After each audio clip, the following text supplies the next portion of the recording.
तीन राज्यों के चुनाव हैं। एक पंजाब, जिसके साथ हमारी बड़ी लंबी सीमा 300 किलोमीटर के करीब लगती है, और उत्तराखंड के साथ करीब हमारी 100 किलोमीटर सीमा लगती है, जिसमें ज़्यादा सीमा सिरमौर जिले की है, कुछ सीमा हमारी शिमला जिले की है। हमारे सिरमौर के ऑपोजिट उत्तराखंड में 3 MLA कॉन्स्टिट्यूंसी पड़ती है और यूपी में 1 कॉन्स्टिट्यूंसी पड़ती है। हमारा सिरमौर का करीब 80 किलोमीटर का बॉर्डर उत्तराखंड के साथ है, 2 किलोमीटर का बॉर्डर सहारनपुर उत्तर प्रदेश के साथ है। आप जानते हैं कि इलेक्शंस बड़े सेंसिटिव मैटर है और इलेक्शंस के साथ law and order, crime control बड़ा इम्पोर्टेंट हो जाता है। इलेक्शन कमीशन ऑफ इंडिया ने कुछ इसमें एडवाइजरी हमको इशू की है, गाइडेंस हमको इशू की है, लेकिन मैं ये सोचता हूँ कि हमारा कर्तव्य है प्रोएक्टिव रहेंगे और मैं डीजी अपने बॉर्डर एरियाज को विजिट करूँ, अपने जो जवान हैं, हमारे अधिकारी हैं, उनकी पीठ पर करवाएँ और उनका हम सपोर्ट करें। इलेक्शन के टाइम में बॉर्डर बड़ा सेंसिटिव हो जाता है, क्योंकि बॉर्डर से लिकर की स्मगलिंग, ड्रग्स की स्मगलिंग, पैसे का एक्सचेंज, आर्म स्मगलिंग, और अपराधी भी एक बॉर्डर से दूसरे बॉर्डर आते जाते रहते हैं। तो मैंने अभी कुछ बॉर्डर हमारा जो उत्तराखंड के साथ है उसको विजिट किया और अपने जवानों से रब्ता किया मैंने। इससे पहले सिरमौर नान हेडक्वार्टर में हमने डिस्ट्रिक्ट का रिव्यू लिया था और जो कानून व्यवस्था सिरमौर जिले में ठीक बनी हुई है। हमारा फोकस अब है कि इंफ्रास्ट्रक्चर डेवलपमेंट। हाल ही में जो बटालियन है हमारी कोलर में 6 बटालियन, उसमें काफ़ी इंफ्रास्ट्रक्चर नया डेवलप होकर सीएम साहब ने इनॉग्रेट किया। कुछ और बिल्डिंग्स अभी इनॉग्रेशन के कगार पे हैं और जैसे ही वो काम खत्म हो गया हम माननीय मुख्यमंत्री जी से रिक्वेस्ट करेंगे कि वो भी इनॉग्रेट करें। साथ ही साथ सिरमौर पुलिस में भी काफ़ी काम चल रहा है और मेरे को लगता है अगले 1 साल में काफ़ी इनके भवन नए बनके तैयार हो जाएंगे। सिरमौर में 3-4 चीज़ें थी। अभी हाल ही में सीएम साहब का दौरा था, एक SDPO ऑफिस, एक पुलिस स्टेशन उन्होंने अनाउंस किया था, उसको हम वापस जाकर आग्रह करेंगे कि कैबिनेट में उसको लाया जाए और कैबिनेट से अप्रूवल या मंजूरी की जाए। मैं कुल मिला के जो हमारी सिरमौर की स्थिति है बड़ा संतुष्ट हूँ और जो हमारा बॉर्डर है इसमें हमारे जवान 24 घंटे सतर्क हैं और इसमें कार्रवाई कर रहे हैं। मेरे बैचमेट उत्तराखंड के DGP हैं, उनसे भी हमारा संपर्क है और DGP उत्तर प्रदेश ने भी हमसे संपर्क किया है, DGP पंजाब ने भी संपर्क किया है। मैं 1 हफ्ता 10 दिन पहले बद्दी पुलिस स्टेशन गया था, बद्दी डिस्ट्रिक्ट गया था। बद्दी के लिए 3 कॉन्स्टिट्यूंसी पंजाब के साथ लगती है, आनंदपुर साहब, रोहतक और खरड़, और हमारी पंजाब के साथ 10 से ज़्यादा कॉन्स्टिट्यूंसी लगती है। मैं समय रहते बिलासपुर, ऊना, कांगड़ा, चंबा इसके बॉर्डर का भी दौरा करूँगा, लेकिन आज मैं यहाँ आया हूँ। मुझे बड़ी खुशी है कि हमारी बॉर्डर पे जो जितनी भी फोर्स सतर्क है और महापति जवाहर साहब ने बाकी जो है एंट्री पॉइंट्स हैं उसमें भी हमारी फोर्स लगा दी है और हम आशा करते हैं कि जो उत्तराखंड के और उत्तर प्रदेश के जो चुनाव है हमारी तरफ से सुचारू रूप से होंगे। तो मैंने अपना वक्तव्य दे दिया। मैं रिक्वेस्ट करता हूँ आईटी साहब और एसपी साहब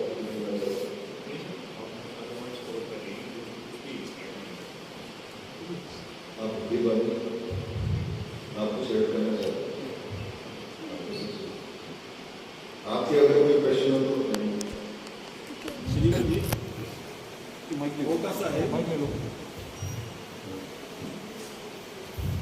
कोटा साहिब सीमा क्षेत्र के अंतर्गत आता है।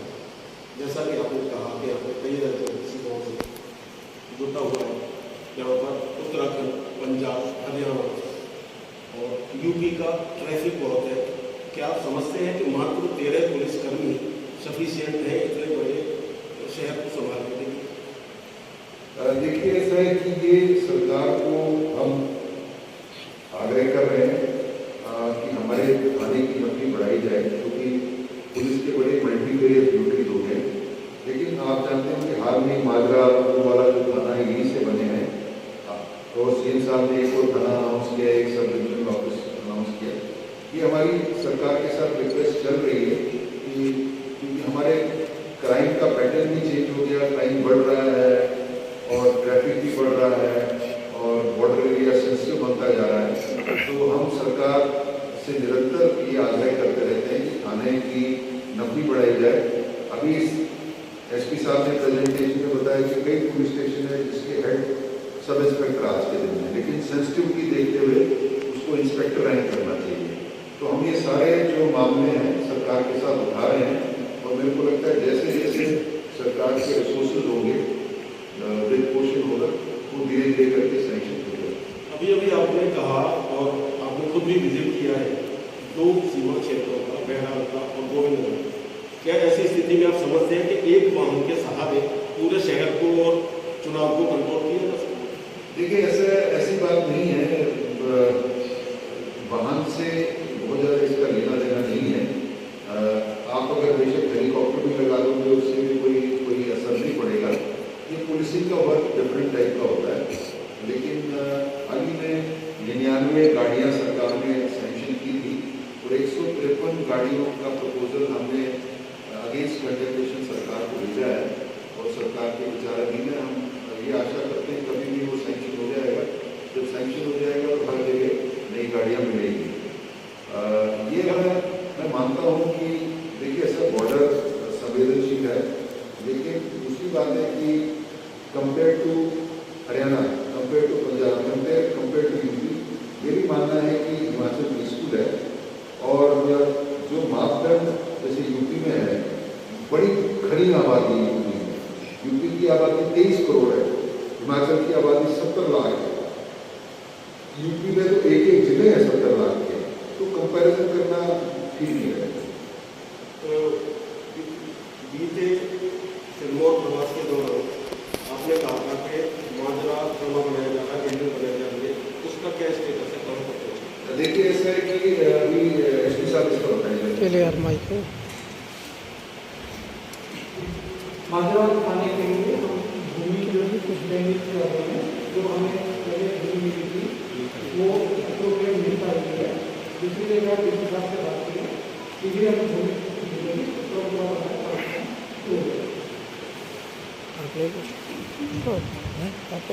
इन दिनों पुलिस का एक बहुत बड़ा मुद्दा चल रहा है और बाद में लियो जिस तरह सीट दी थी, उसको लेकर आपकी सरकार से बातचीत किस तरह कर हो रही है? देखिए ऐसा है कि दो मुद्दे हैं। तो कांस्टेबल्स का पे बैंड, इसकी जो हमने कमेटी बोर्ड ऑफ ऑफिसर्स जो मुख्यालय में बनाई थी इसकी उसकी रिकमेंडेशन हमने सरकार को जनवरी के पहले सप्ताह में दे दी है।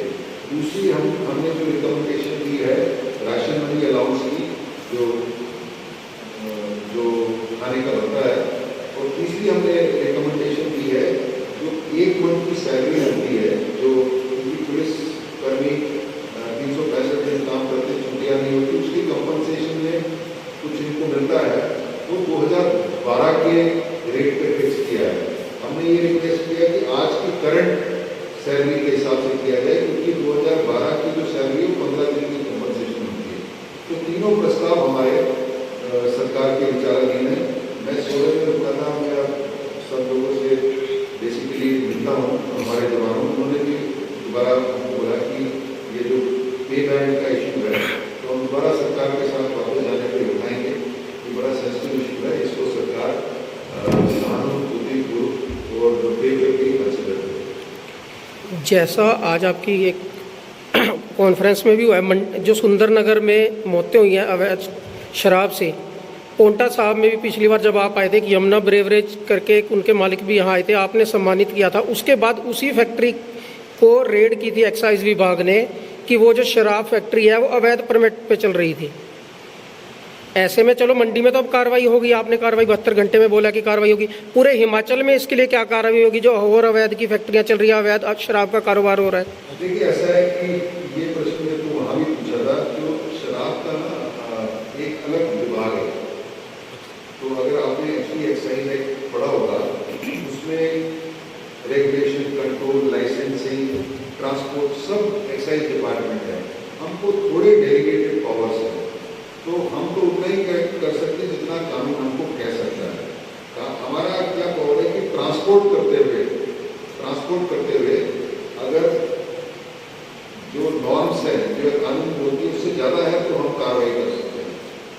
बॉटलिंग प्लांट में नहीं जा सकता, मैं किसी डिस्टिलरी में नहीं जा सकता, मैं ठेके के अंदर नहीं जा सकता, ये अलग विभाग का काम है। तो आपको एक प्रश्न उनको उठाना पड़ेगा। जहाँ तक ये जो ट्रांसपोर्टेशन के टाइम है उसमें हम अपनी कार्रवाई कर रहे हैं और हमारी पिछले साल से बहुत अच्छी प्रोग्रेस है।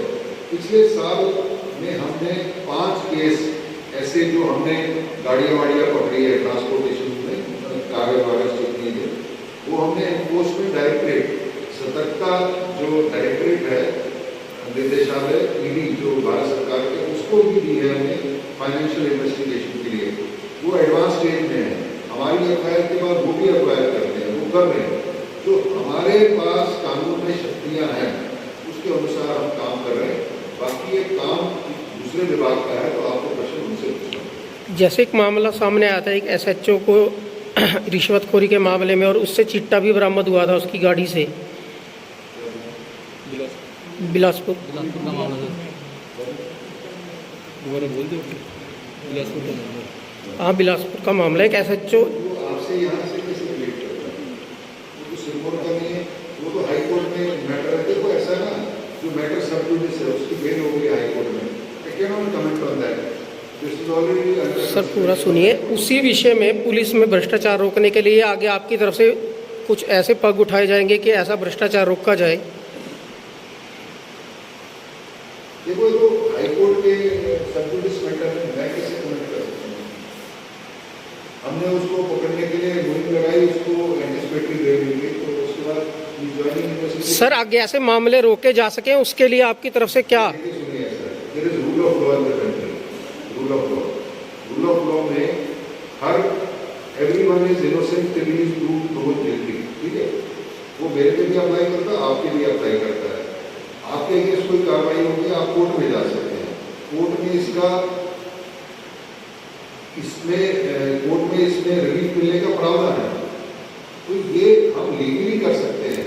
आज हम ये नहीं कि करप्शन मतलब करने के लिए मास किलिंग करेंगे, ऐसा नहीं होता। जो रूल ऑफ लॉ में जो है, जो मेरे को कानून में शक्तियाँ, मैं उसी के हिसाब से काम कर सकता हूँ।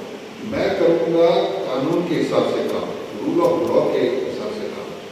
मेरा काम ये नहीं कि ये खत्म करना, वो खत्म करना। जैसे क्राइम है, क्राइम ये कंटिन्यूस प्रोसेस है, मैं या ये कोई खत्म नहीं कर सकते। हमारा जॉब एज पर कॉन्स्टिट्यूशन, संविधान की रूल ऑफ लॉ को फॉलो करना। सर मैं कुछ स्थानीय समस्याएं आपके सामने उठाना चाहता हूँ। कुछ पुलिस विभाग की तरफ से भी है, कुछ लोगों की तरफ से भी है। तो उसमें मैं आप पिछली बार आए तो आपने कहा था कि नशे को लेके और महिलाओं की सुरक्षा को लेके विशेष तौर पे जो है पुलिस को निर्देश दिए गई है, स्पेशल डायरी भी बनाई गई है। उसी में एक मैं आपके सामने कुछ रखना चाह रहा हूँ। एक महिला है, नेशनल हाईवे पे रहती है, वो नेशनल हाईवे पे रहती है, महिला है। उसके सामने बिल्कुल एक ठेका है शराब का, और उसके साथ है अहाता, जहाँ बैठ के लोग शराब पीते हैं। तो वो बार बार कंप्लेन करती है पुलिस अधिकारियों को कि सर सुबह 7 बजे से लेके रात 12 बजे तक ये अहाता और शराब का ठेका खुला रहता है, और मेरे परिवार को बहुत परेशानी है। 2 या 3 बार जब उसने पुलिस अधिकारियों को फ़ोन किया तो अधिकारियों ने काम करने के बजाय उसका नंबर ब्लॉक कर दिया, पहली बात। दूसरी बात, एक नशे को लेके बच्चे, छोटे छोटे बच्चे अपनी नसों में जो नशा लगाते हैं इंजेक्शन से, उसको लेके अधिकारियों को फ़ोन किया गया 2 या 3 बार, लेकिन उनका नंबर ब्लॉक कर दिया गया। अभी कल फिर किसी का रिमूव किया गया। एक प्रश्न करिए, पहले अपने आप में सुनिए, एक का जवाब देते मिक्स हो जाएगा। तो कोई पहला जो है सरकारी ठेका है, सरकारी आता है, अगर उनको उससे कोई प्रॉब्लम है तो एक्साइज टैक्सेशन डिपार्टमेंट को बोलो। मेरी कोई पावर ना तो नहीं सर, सुनिए ना मेरी बात, सुनिए ना, तो मेरी पावर है ठेका ऑथराइज करने की, ना मेरी पावर है ठेका बंद करने की, ठीक है? तो आप उसको अप्रोप्रिएट अथॉरिटी, अगर सड़क खराब है तो PWD के पास जाना है, ठीक है? अगर हेल्थ ठीक नहीं है तो हॉस्पिटल के पास जाना है। अगर कोई वेंट रिलेटेड प्रॉब्लम है तो एक्साइज एंड टैक्सेशन के पास जाना है। तो मेरा परामर्श सलाह उनसे यही रहेगी कि एक्साइज टैक्सेशन डिपार्टमेंट के पास जाए। मेरे पास तो कोई पावर ना तो ठेके ऑथराइज करने की, ना बंद करने की, ये बात है। सर सुनिए, अब दूसरी बात, जो नशा है, तो नशे में हमारा काम आता है लॉ एनफोर्समेंट में, ठीक है। एक ड्रग अब्यूज कम करना, ज़्यादा करना, इसका काम है सोशल जस्टिस एंड एम्पावरमेंट का। ट्रीटमेंट का काम है हेल्थ डिपार्टमेंट का, जिसमें रिहैबिलिटेशन सेंटर्स है। रीइंटीग्रेशन का काम है NGOs का। मैं किसी ड्रग एडिक्ट को ट्रीट नहीं कर सकता क्योंकि मेरे पास कॉम्पिटेंस नहीं है। मेरा काम लिमिटेड है लॉ एनफोर्समेंट का। जहाँ तक लॉ एनफोर्समेंट की बात है, हमारे स्टेट ने अनपैरेलल काम किया है इसमें। और इस बार, पिछली बार हमने ED एनफोर्समेंट डायरेक्टरेट और मिनिस्ट्री ऑफ फाइनेंस के साथ मिलकर 20 करोड़ से ज़्यादा संपत्ति इन ड्रग ट्रैफिकर्स की, स्मगलर्स की हमने अटैच करवाई है। और ये रिकॉर्ड है, ये रिकॉर्ड है, किसी और राज्य ने इतनी नहीं कराई। और हमारा जो मॉडल है, आप देख के बाकी राज्य भी यही कर रहे हैं। दूसरी बात है कि जो हमारे इंटर स्टेट रैमिफिकेशन के जो केसेस हैं, हमने अभी एक जेनेट फार्मास्यूटिकल पे केस किया। हमारे पास ED आई कि ये केस हमको मनी लॉन्ड्रिंग पे हैंड ओवर करो, हमने उनको कर दिया है, ठीक है। तो ये कहना जेनरिक स्टेटमेंट ऐसा नहीं है। हमको इसमें बड़े इनाम मिले हैं नेशनल लेवल पे, और हमारे जो काम की सराहना हुई है। तो ये आपका कहना कि ये हो रहा है, ये इसको मैं नहीं मानता। सर, आपने मेरी पूरी बात को सुनी। शराब के ठेके के साथ अहाता है, जहाँ पे लोग शराब पीते हैं, गुंडागर्दी, गाली गलौज, महिलाओं के साथ छेड़छाड़, उस शिकायत को लेकर कहाँ जाएगा व्यक्ति? एक्साइज डिपार्टमेंट ये शिकायत के लिए पुलिस नहीं, ये शिकायत एक्साइज के लिए के पास जाएगी। अच्छा, तो अगर कहीं किसी के घर के आसपास बच्चे, आप प्रश्न पूछ रहे हैं, आपका मैं प्रश्न पूछ रहा हूँ। This is not a question, ठीक है, we won't take it. Next आ जाइए। Thank you sir. क्या समझे?